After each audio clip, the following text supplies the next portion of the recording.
dovolte mi hneď v úvode vás prizvať k slávnostnej udalosti, ktorej sa budú odovzdávať určite kvetov jubilantom, ktorých vám teraz predstavím.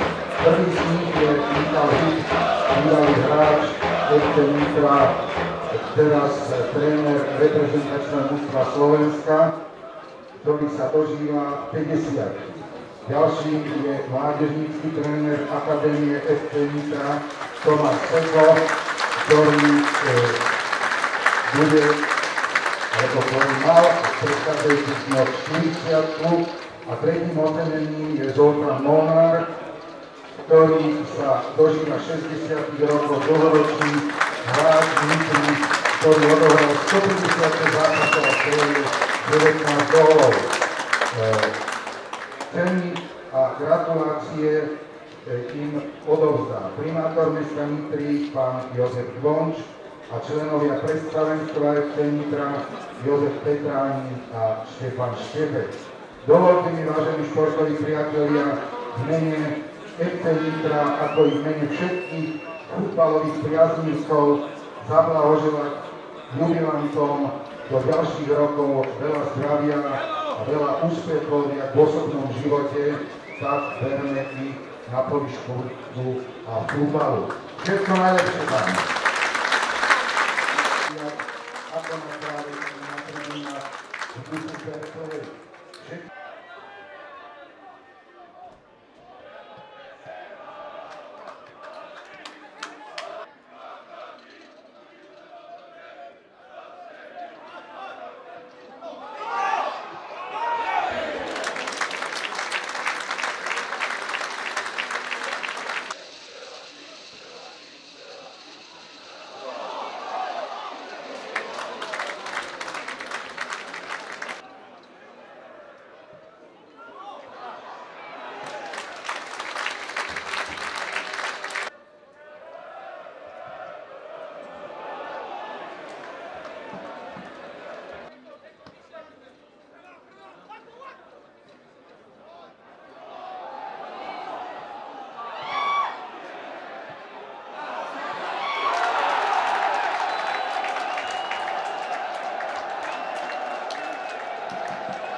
Skončilo sa najprv sektor stretnutie.